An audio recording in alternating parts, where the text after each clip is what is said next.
Twelfth fail ಇದೊಂದು ನೈಜ ಆಧಾರಿತ IPS ಅಧಿಕಾರಿಯ ಕತೆ. ಮನೋಜ್ ಕುಮಾರ್ ಶರ್ಮಾ UPಯ ಚಂಬಲ್ ಕಣಿವೆ ಹತ್ತಿರ ಒಂದು ಹಳ್ಳಿಯಲ್ಲಿ ವಾಸವಾಗಿರ್ತಾರೆ. ಅವರ ತಂದೆ ಗುಮಾಸ್ತರಾಗಿರ್ತಾರೆ, ಗೌರ್ಮೆಂಟ್ ಆಫೀಸಲ್ಲಿ ನಿಷ್ಠಾವಂತರಾಗಿರ್ತಾರೆ. ನಿಷ್ಠಾವಂತರಾದ ಕಾರಣ ಮೇಲಧಿಕಾರಿಯ ಮಾತನ್ನು ಕೇಳದ ಕಾರಣ ಅವರು ಸಸ್ಪೆಂಡ್ ಆಗಿರ್ತಾರೆ. ಇತ್ತ ಮನೋಜ್ ಕುಮಾರ್ 12th ಎಕ್ಸಾಮ್ ಅವ್ರ ಊರಲ್ಲಿ ಬರೀತಿರ್ತಾರೆ. ಎಲ್ಲರೂ ನಕಲಿ ಮಾಡಿ ಪಾಸ್ ಆಗ್ತಿರ್ತಾರೆ. ಬಟ್ ಆ ವರ್ಷ ನಕಲಿ ಮಾಡಲು ಆ ಊರಿಗೆ ಬಂದ DOSP ಬಿಡೋದಿಲ್ಲ. ಎಲ್ಲರೂ ಫೇಲ್ ಆಗ್ತಾರೆ. ಮನೋಜ್ ಕುಮಾರು ಫೇಲ್ ಆಗ್ತಾನೆ. ಆ DOSPಯ ನಿಷ್ಠೆ ಕಂಡು ಇವನು ಮನೋಜ್ ಕುಮಾರ್ ಅದೇ ರೀತಿ ಆಗಬೇಕು ಅಂತ ಕನಸು ಕಾಣ್ತಾನೆ. ಕೇಳ್ತಾನೆ, ಅವ್ನಿಗೆ ಗೊತ್ತಿರಲ್ಲ ಏನು ಮಾಡಬೇಕು ಏನು ಮಾಡಬೇಕು ಅಂತ ಕೇಳಲ್ಲ. ಅವನು ಪೊಲೀಸ್ನ ಕೇಳ್ತಾನೆ, ನಿಮ್ಮ ಥರ ಆಗಬೇಕು ಅಂದರೆ ಏನು ಮಾಡಬೇಕು ಅಂತ.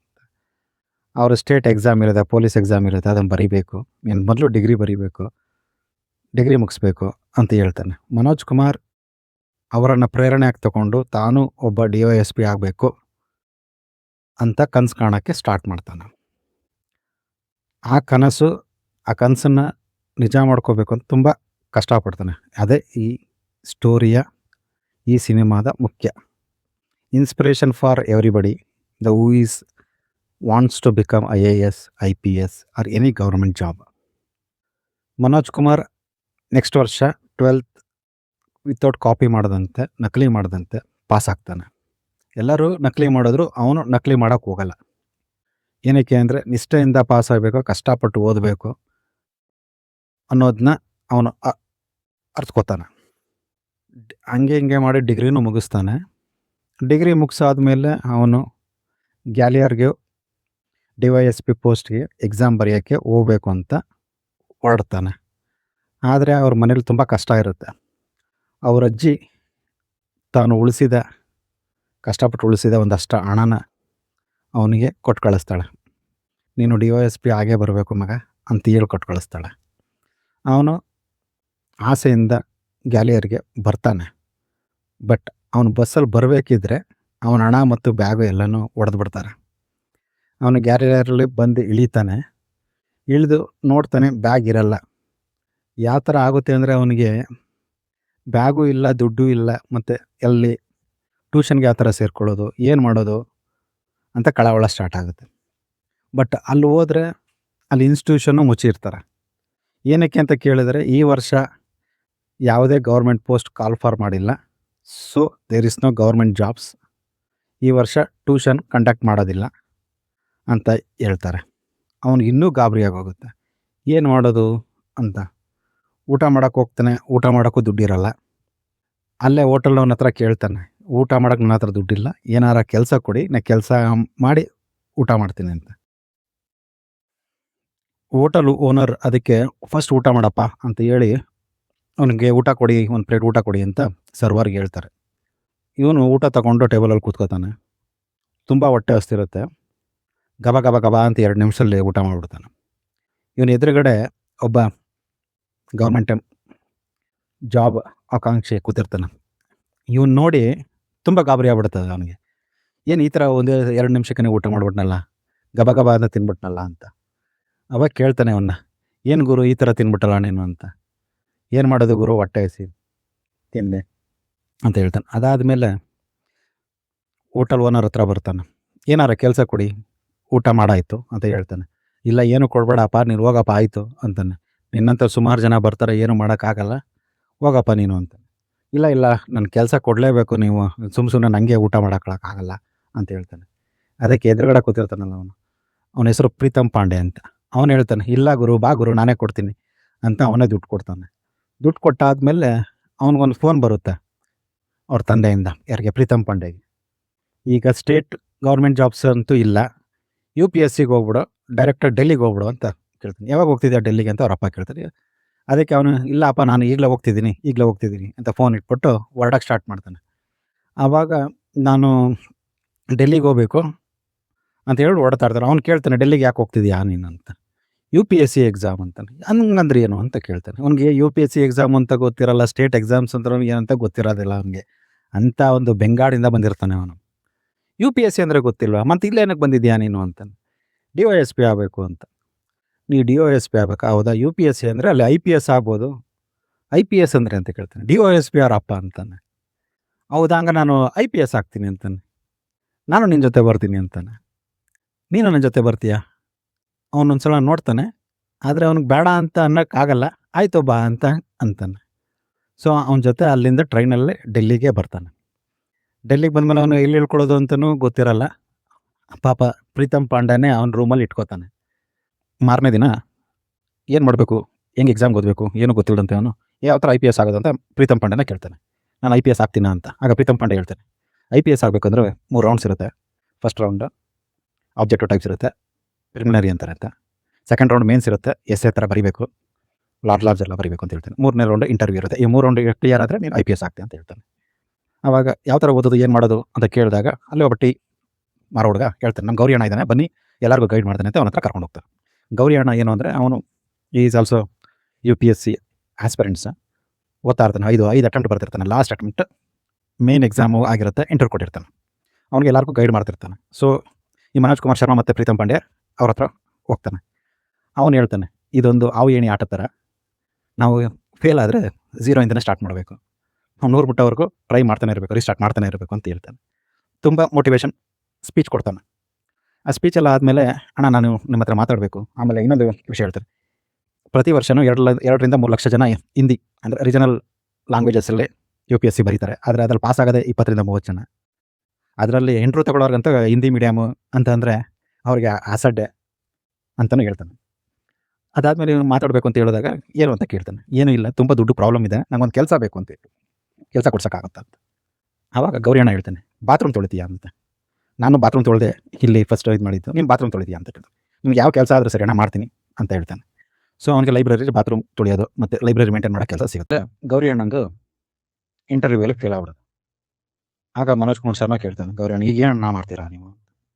ಏನು ಮಾಡೋದು, ರೀಸ್ಟಾರ್ಟ್ ಮಾಡಬೇಕು, ನಿಮ್ಮಂಥವ್ರಿಗೆ ಹೆಲ್ಪ್ ಮಾಡಬೇಕು, ನಿಮ್ಮಂಥವ್ರಿಗೆ ಮೋಟಿವೇಶನ್ ಮಾಡಬೇಕು, ನಿಮ್ಮಂಥವರೆಲ್ಲ ನಮ್ಮಂಥವರಲ್ಲಿ ಯಾರು ಒಬ್ಬರು ಕೆಲಸ ಸಿಕ್ಕಿದ್ರು ನನಗೆ ಖುಷಿ ಅಂತ ಹೇಳ್ಬಿಟ್ಟು ಅವ್ನು ಟೀ ಅಂಗಡಿ ಸ್ಟಾರ್ಟ್ ಮಾಡ್ತಾನೆ. ಇವನು ಓದಕ್ಕೆ ಸ್ಟಾರ್ಟ್ ಮಾಡ್ತಾನೆ. ಫಸ್ಟ್ ಅಟೆಂಪ್ಟ್ ಫಸ್ಟ್ ರೌಂಡೇ ಹೋಗ್ಬಿಡುತ್ತೆ. ತುಂಬ ಬೇಜಾರಾಗುತ್ತೆ ಅವನಿಗೆ. ಆಮೇಲೆ ತುಂಬ ತಿರ್ಗಾ ಓದಕ್ಕೆ ಸ್ಟಾರ್ಟ್ ಮಾಡ್ತಾನೆ. ಸೆಕೆಂಡ್ ಅಟೆಂಪ್ಟಲ್ಲಿ ಫಸ್ಟ್ ರೌಂಡ್ ಆಗುತ್ತೆ. ಫಸ್ಟ್ ರೌಂಡ್ ಆಯಿತು ಅಂತ ತುಂಬ ಖುಷಿ ಪಡ್ತಾರೆ. ಗೌರಿ ಅಣ್ಣನೂ ಖುಷಿ ಪಡ್ತಾನೆ. ಆದರೆ ಒಳ್ಳೆ ಕೋಚಿಂಗ್ ಸೆಂಟ್ರಿಗೆ ಸೇರ್ಕೊ ಅಂತ ಗೌರಿ ಅಣ್ಣ ಗೈಡ್ ಮಾಡ್ತಾನೆ. ಅವನು ಕೋಚಿಂಗ್ ಸೆಂಟರ್ಗಳನ್ನ ಹುಡಿಕೊಂಡು ಡೆಲ್ಲಿಲಿ ಹೋಗ್ತಾನೆ. ಒಂದು ಕೋಚಿಂಗ್ ಸೆಂಟರ್ಗೆ ಹೋಗ್ತಾನೆ.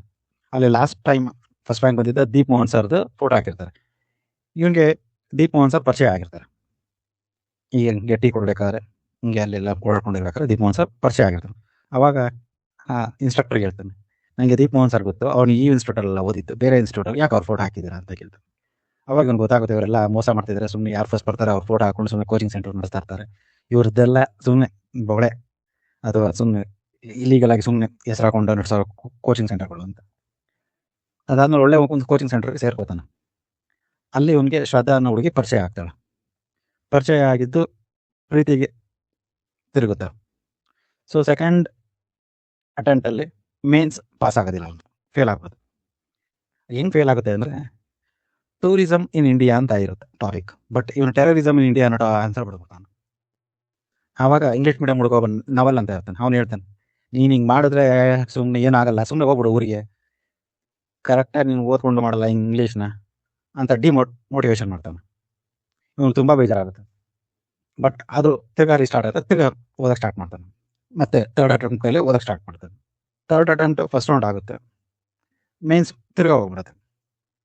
ಆಗ ಪ್ರೀತಮ್ ಪಾಂಡೆ ಇವನಿಗೆ ಹೇಳ್ತಾನೆ, ನೀನು ಪ್ರೀತಿ ಪ್ರೇಮ ಅಂತ ಸುಮ್ಮನೆ ಸುತ್ತಾಡ್ತಿದ್ಯಾ, ಅದಕ್ಕೆ ನೀನು ಫೇಲ್ ಆಗಿದ್ದು, ಇಲ್ಲ ಅಂದರೆ ಈ ಅಟೆಂಪ್ಟ್ ನೀನು ಪಾಸ್ ಆಗ್ತಿದ್ಯಾ, ಸುಮ್ಮನೆ ಓದಬೇಕು ಅಷ್ಟೇ. ಈ ಪ್ರೀತಿ ಪ್ರೇಮ ಅಂತ ಈ ಪ್ರೀತಿಯಿಂದ ಬಿದ್ದರೆ ನೀನು ಪಾಸು ಆಗೋದಿಲ್ಲ, ಏನೂ ಆಗೋದಿಲ್ಲ ಅಂತ ಎಚ್ಚರಿಕೆ ಕೊಡ್ತಾನೆ. ಮತ್ತೆ ಇವನು ಫೋರ್ತ್ ಅಟೆಂಪ್ಟ್ ಪಾಸ್ ಆಗಲೇಬೇಕು ಅಂತ ಓದಕ್ಕೆ ಸ್ಟಾರ್ಟ್ ಮಾಡ್ತಾನೆ. ಓದೋಕ್ಕಿಂತ ಮುಂಚೆ ಇವನು ಏನಕ್ಕೆ ಫೇಲ್ ಆದೆ ಮೇನ್ಸು ಅಂತ ಥಿಂಕ್ ಮಾಡೋಕ್ಕೆ ಸ್ಟಾರ್ಟ್ ಮಾಡ್ತಾನೆ. ಥಿಂಕ್ ಮಾಡೋಕ್ಕೆ ಸ್ಟಾರ್ಟ್ ಮಾಡಿದಾಗ ಇವನಿಗೆ ದೀಪ್ ಮೋಹನ್ ಅವ್ರು ಸರ್ ನೆನಪು ಬರ್ತಾರೆ.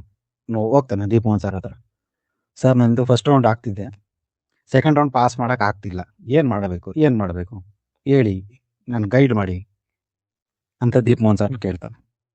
ಆಗ ದೀಪ್ ಮೋಹನ್ ಸರ್ ಒಂದು ಎಕ್ಸಾಂಪಲ್ ಮುಖಾಂತರ ಒಂದು ಹೇಳ್ತಾನೆ, ನಿನ್ಗೆ 9 ಪೇಪರ್ ಇರುತ್ತೆ, ಪ್ರತಿ ಪೇಪರಲ್ಲಿ 20 ಕ್ವಶನ್ಸ್ ಇರುತ್ತೆ. ಪ್ರತಿ ಕ್ವಶನ್ಗೂ 200 ವರ್ಡ್ಸಲ್ಲಿ ನೀವು ಆನ್ಸರ್ ಮಾಡಬೇಕು. ಆ 200 ವರ್ಡ್ಸ್ ಆನ್ಸರ್ ಮಾಡಬೇಕು ಅಂದರೆ ವಿತಿನ್ 9 ಮಿನಿಟ್ಸಲ್ಲಿ ಆನ್ಸರ್ ಮಾಡಬೇಕು. ಸೊ ಅದರಲ್ಲಿ ನಿಮಗೆ ಥಿಂಕ್ ಮಾಡೋದಕ್ಕೆ ಸಿಗೋದು 40 ಸೆಕೆಂಡ್ಸ್. 8 ಮಿನಿಟ್ಸ್ 20 ಸೆಕೆಂಡ್ಸಲ್ಲಿ ನೀನು 200 ವರ್ಡ್ಸ್ನ ಬರೀಬೇಕು. ಸೊ ಟೋಟಲಿ ಒಂದು ಪೇಪರಲ್ಲಿ ನೀನು 20 × 200 4000 ವರ್ಡ್ಸ್ ಬರೀಬೇಕು. ಅಂಥದ್ದು 9 ಪೇಪರ್ಸ್ ಇರುತ್ತೆ. ಒಟ್ಟು 36,000 ವರ್ಡ್ಸ್ ನೀವು ಬರೀಬೇಕು. 36,000 ಇಂಗ್ಲೀಷ್ ವರ್ಡ್ಸ್ನ ನೀವು ಬರೀಬೇಕು ಅಂತ ಹೇಳ್ತಾನೆ. ನಿನ್ನ ಕೈಲಿ ಇದಾಗೋದಿಲ್ಲ, ಏನಕ್ಕೆ ಅಂದರೆ ನೀನು ಹಿಂದಿ ಮೀಡಿಯಮು ಅಂತ ಹೇಳ್ತಾನೆ. ಇಲ್ಲ ಸರ್ ನಾ ಮಾಡೇ ಮಾಡ್ತೀನಿ, ಇಲ್ಲ ನಾ ಮಾಡೇ ಮಾಡ್ತೀನಿ ಅಂತ ಹೇಳ್ತಾನೆ. ಹೌದಾ ಮಾಡ್ತೀಯಾ ಅಂತ ಹೇಳ್ಬಿಟ್ಟು ಒಂದು ಟಾಪಿಕ್ ಕೊಡ್ತೀನಿ, ಈಗ ನೀನು ಮಾಡಿ ತೋರಿಸು ಅಂತ ಹೇಳ್ತಾನೆ. ಸರಿ ಏನು ಟಾಪಿಕ್ ಆದರೂ ಸರಿ, ಸಿಂಪಲ್ ಟಾಪಿಕ್, ನಿನ್ನ ಬಗ್ಗೆನೇ ಬರಿ ಅಂತ ಹೇಳ್ತಾನೆ. ವಿತಿನ್ 9 ಮಿನಿಟ್ಸಲ್ಲಿ ಬರಿ ಅಂತ ಹೇಳ್ಬಿಟ್ಟು ಹೋಗ್ತಾರೆ. ದೀಪಮೋಹನ್ ಸರ್ ಹೋಗ್ತಾರೆ. ಆಗ ಇವನು ಬರೆಯೋಕ್ಕೆ ಸ್ಟಾರ್ಟ್ ಮಾಡ್ತಾನೆ. ಇದು ತುಂಬ ಈಸಿ, ನನ್ನ ಬಗ್ಗೆನೇ ಬರೀಬೋದಲ್ಲ ಅಂತ ಸ್ಟಾರ್ಟ್ ಮಾಡ್ತಾನೆ. ಬಟ್ 9 ಮಿನಿಟ್ಸ್ ಆದಮೇಲೆ ಬರ್ತಾರೆ, ಅವನಿಗೆ ಬರೆಯೋಕ್ಕಾಗಿರಲ್ಲ. ಸೊ ಆಗ ಹೇಳ್ತಾರೆ, ನಿನ್ನ ಕೈಯಲ್ಲಿ ಬರೆಯೋಕ್ಕಾಗಲ್ಲ, ನೀನು ಇದನ್ನು ಪ್ರಾಕ್ಟೀಸ್ ಮಾಡಿದ್ರೆ ಮಾತ್ರ ನೀನು ಬರೆಯೋಕ್ಕಾಗೋದು ಅಂತ ಹೇಳಿ ಇವನು ಅಲ್ಲಿಂದ ಬರ್ತಾನೆ. ಅಲ್ಲಿಂದ ಬಂದಮೇಲೆ ಗೌರಿ ಅಣ್ಣ ಈ ಥರ ಡಿಮೋಟಿವೇಶನ್ ಮಾಡಿದ್ರು ದೀಪಮೋಹನ್ ಸರ್, ನನ್ನ ಕೈಯಲ್ಲಿ ಆಗೋದಿಲ್ಲ ಅಂತ ಹೇಳಿದ್ರು ಅಂತ. ಆಗ ಗೌರಿ ಅಣ್ಣ ಹೇಳ್ತಾನೆ, ಅವ್ರಿಗೇನು ಇಂಗ್ಲೀಷ್ ಮೀಡಿಯಮಲ್ಲಿ ಓದಿದ್ದಾರೆ, ಒಳ್ಳೆ ಎಜುಕೇಷನ್ ತೊಗೊಂಡು ಬಂದಿದ್ದಾರೆ, ಅವ್ರು ಹೇಳ್ತಾರೆ. ಬಟ್ ನಮ್ಮಂಥವ್ರು ಹಳ್ಳಿಲಿ ಓದೋರು ಏನು ಮಾಡಬೇಕು, ಏನು ಮಾಡೋಕ್ಕಾಗಲ್ಲ, ಮೋಟಿವೇಶನ್ ತಗೊಂಡು ಬರೀಲೇಬೇಕು, ಕಷ್ಟಪಡಲೇಬೇಕು, ನೀನು ಬಿಟ್ಬಿಟ್ಟು ಹೋಗೋಕ್ಕಲ್ಲ, ನೀನು ಓದಲೇಬೇಕು ಅಂತ ಹೇಳ್ತಾರೆ. ಆಗ ಇವನು ಸೆಕೆಂಡ್ ಅಟೆಂಪ್ಟು ಮತ್ತು ಥರ್ಡ್ ಅಟೆಂಪ್ಟ್ ಬರೀಬೇಕಾದ್ರೆ ಇವನು ಲೈಬ್ರರಿನ ಬಿಟ್ಬಿಟ್ಟು ಒಂದು ಗಿರಣಿ ಅಂಗಡಿಗೆ ಸೇರ್ಕೊಂಡಿರ್ತಾನೆ. ಆ ಗಿರಣಿ ಅಂಗಡಿಲಿ ಕೆಲಸ ಮಾಡ್ತಿರ್ತಾನೆ. ಆಗ ಗೌರಿ ಅಣ್ಣ ಹೇಳ್ತಾರೆ, ನೀ ಗಿರಣಿ ಅಂಗಡಿಯಲ್ಲಿ ಕೆಲಸ ಮಾಡ್ಕೊಂಡೆಲ್ಲ ಓದೋಕ್ಕಾಗೋದಿಲ್ಲ, ನೀನು ನನ್ನ ರೂಮ್ ಶಿಫ್ಟ್ ಆಗ್ಬಿಡು, ನಿನ್ಗೆ ಏನು ದುಡ್ಡು ಬೇಕು ನಾನು ಸಹಾಯ ಮಾಡ್ತೀನಿ, ನೀನು ಕೆಲಸ ಸಿಕ್ಕಿದ್ಮೇಲೆ ನಾನು ಕೊಡು ಸಾಕು, ನೀನು ಈ ಥರ ಎಲ್ಲ ಓದಿದ್ರೆ ಆಗೋದಿಲ್ಲ, ನೀನು ಸಪ್ರೇಟಾಗಿ ಡೆಡಿಕೇಶನಾಗಿ ನೀವು ಓದಲೇಬೇಕು ಅಂತ ಸಜೆಸ್ಟ್ ಮಾಡ್ತಾರೆ. ಆಗ ಶ್ರದ್ಧಾನು ತುಂಬ ಸಪೋರ್ಟ್ ಮಾಡ್ತಾಳೆ. ಅವಳು ಹೇಳ್ತಾಳೆ, ದಿನಕ್ಕೆ 16 ಗಂಟೆ ಒಂದು ಸ್ಟಾಪ್ ವಾಚರ್ ಕೊಟ್ಬಿಟ್ಟು ದಿನಕ್ಕೆ 16 ಗಂಟೆ ನೀವು ಓದಬೇಕು. ಓದೋಕ್ಕೆ ಸ್ಟಾರ್ಟ್ ಮಾಡಿದಾಗ ಸ್ಟಾಪ್ ವಾಚರ್ನ ಸ್ಟಾರ್ಟ್ ಮಾಡಬೇಕು, ನೀವು ಓದೋದು ನಿಲ್ಸಾಗ ಆಫ್ ಮಾಡಬೇಕು. ಸೊ ದಿನಕ್ಕೆ ಡೈಲಿ ಅಟ್ಲೀಸ್ಟ್ ಮಿನಿಮಮ್ 16 ಅವರ್ಸ್ ಓದಲೇಬೇಕು ಅಂತ ಅವ್ನು ಓದೋಕ್ಕೆ ಸ್ಟಾರ್ಟ್ ಮಾಡ್ತಾನೆ.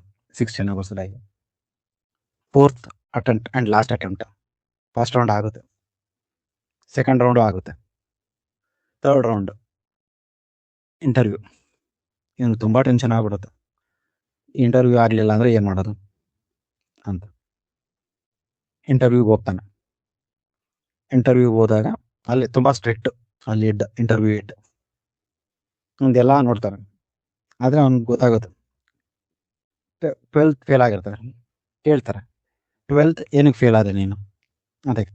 ಅವ್ರು ಕೇಳಿದಾಗ ಇವನು ನಿಜ ಘಟನೆ ಹೇಳ್ತಾನೆ. ನಾನು ಚಂಬಲ್ ಎಂಬ ಒಂದು ಹತ್ರ ಇರೋ ಹಳ್ಳಿಯಿಂದ ಬಂದವನು.